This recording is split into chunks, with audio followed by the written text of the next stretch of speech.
Assalamualaikum warahmatullahi wabarakatuh. Tabi'un, kami dari mahasiswa program studi komunikasi dan penyiaran Islam Fakultas Usuluddin Adab dan Dakwah Universitas Islam Negeri Curaysio Lampung. Di sini kami akan memaparkan kembali materi presentasi kelompok kami pada mata kuliah Komunikasi Sosial Budaya dan Agama dengan dosen pengampu Dr. Aliandi Lumbu, Esos MKOMI.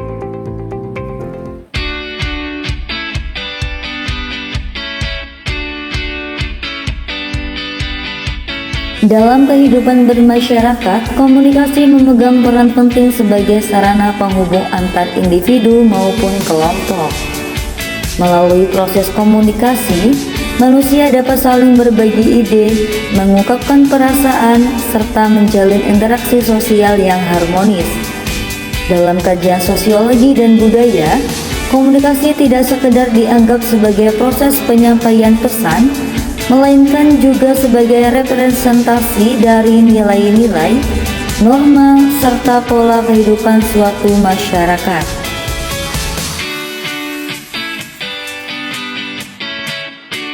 Sebelum kami masuk ke pembahasan, izinkanlah kami untuk memperkenalkan diri terlebih dahulu. Yang pertama, Rahmatus Syafa'ah dengan NPM 2404010019. Yang kedua, Zahra Eka Novita dengan NPM 2404010024. Yang ketiga, Nizar Raffi dengan NPM 2404010017. Yang keempat, Sakif Diahul Hakur Rafiq dengan NPM 2404011024. Yang kelima, Rifa Fauzia dengan NPM 2404011020. Dan yang terakhir, Nurul Lailiyah dengan NPM 2404011018. Baiklah, kami dari kelompok 3 ingin mempresentasikan materi dengan judul Komunikasi Sosial Budaya dan Agama. Komunikasi merupakan unsur yang sangat penting dalam kehidupan sosial. Menurut Deddy Mulyana, komunikasi tidak hanya dipahami sebagai proses penyampaian pesan, tetapi juga sebagai proses pembentukan makna dalam suatu interaksi sosial. Melalui komunikasi, manusia dapat membangun hubungan, menciptakan norma, dan membentuk struktur dalam masyarakat. Pada bagian pertama ini, saya akan membahas kedudukan komunikasi dalam ilmu sosial dan juga kebudayaan. Komunikasi memiliki peran yang sangat penting dalam kehidupan masyarakat karena menjadi dasar terjadinya interaksi sosial. Dalam ilmu sosial sendiri, komunikasi dipahami sebagai proses pertukaran makna, nilai, dan simbol antar individu. Melalui komunikasi, manusia dapat membentuk hubungan sosial, menciptakan norma, serta membangun struktur dalam masyarakat. Dan tanpa komunikasi, kehidupan sosial tidak akan berjalan dengan baik. Dalam konteks kebudayaan, komunikasi berfungsi sebagai sarana untuk mewarisi nilai, tradisi, dan juga kebiasaan dari satu generasi ke generasi yang berikutnya. Bahasa, adat istiadat, serta ritual keagamaan merupakan bentuk komunikasi yang menjaga keberlangsungan budaya dalam suatu masyarakat. Selanjutnya saya akan membahas bentuk-bentuk komunikasi verbal dalam budaya. Komunikasi verbal adalah komunikasi yang menggunakan bahasa, baik secara lisan maupun tulisan.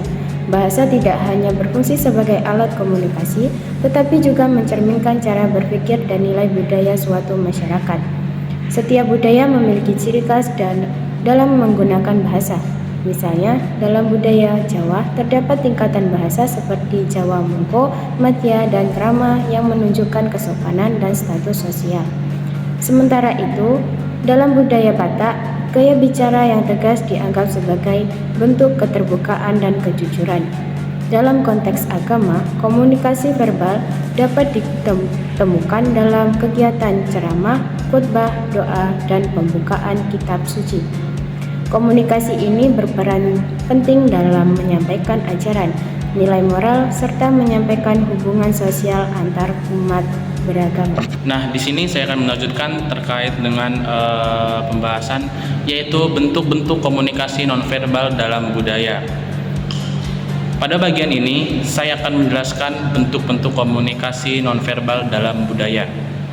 Komunikasi nonverbal adalah menyampaikan pesan tanpa menggunakan kata-kata, melainkan melalui ekspresi wajah, gerak tubuh, kontak mata, ataupun cara berpakaian, dan simbol-simbol tertentu. Dalam banyak situasi, komunikasi nonverbal justru memiliki makna yang lebih kuat dibandingkan komunikasi verbal. Nah, setiap budaya memiliki aturan komunikasi nonverbal yang berbeda-beda. Contohnya, menunjukkan pandangan kepada orang yang lebih tua dianggap sebagai bentuk kehormatan dalam budaya Timur. Nah, selain itu, pakaian adat ataupun simbol keagamaan juga menjadi bentuk komunikasi nonverbal yang menunjukkan identitas budaya dan kepercayaan seseorang. Dalam kehidupan beragama, komunikasi nonverbal tampak dalam gerakan lidah ataupun dalam gerakan ibadah, penggunaan simbol keagamaan dan tata cara ritual yang memiliki makna spiritual yang mendalam. Baik, di sini saya akan melanjutkan materi yaitu tentang komunikasi antar budaya. Komunikasi antar budaya adalah proses komunikasi antar individu atau kelompok yang memiliki latar belakang budaya yang berbeda-beda. Dalam komunikasi antar budaya ini seringkali terjadi perbedaan cara berpikir, nilai, dan makna dalam menyampaikan pesan. Komunikasi antar budaya juga bersifat simbolik dan sangat dipengaruhi oleh budaya masing-masing. Oleh karena itu, komunikasi antar budaya ini rentan terhadap kesalahpahaman, terutama jika terdapat perbedaan bahasa, stereotip, dan sikap etnosentris. Untuk itu, dibutuhkan kesadaran budaya agar komunikasi antar budaya dapat berjalan dengan efektif dan tidak menimbulkan konflik sosial. Pada bagian ini, saya akan menjelaskan prinsip-prinsip komunikasi antar budaya. Prinsip pertama adalah toleransi, yaitu sikap saling menghormati perbedaan budaya, agama, dan nilai sosial. Prinsip kedua adalah empati, yaitu kemampuan memahami sudut pandang orang lain. Prinsip ketiga adalah kesetaraan, dengan menganggap semua budaya memiliki nilai yang sama pentingnya. Dan prinsip yang terakhir adalah adaptabilitas, yaitu kemampuan menyesuaikan cara berkomunikasi dengan budaya lawan bicara.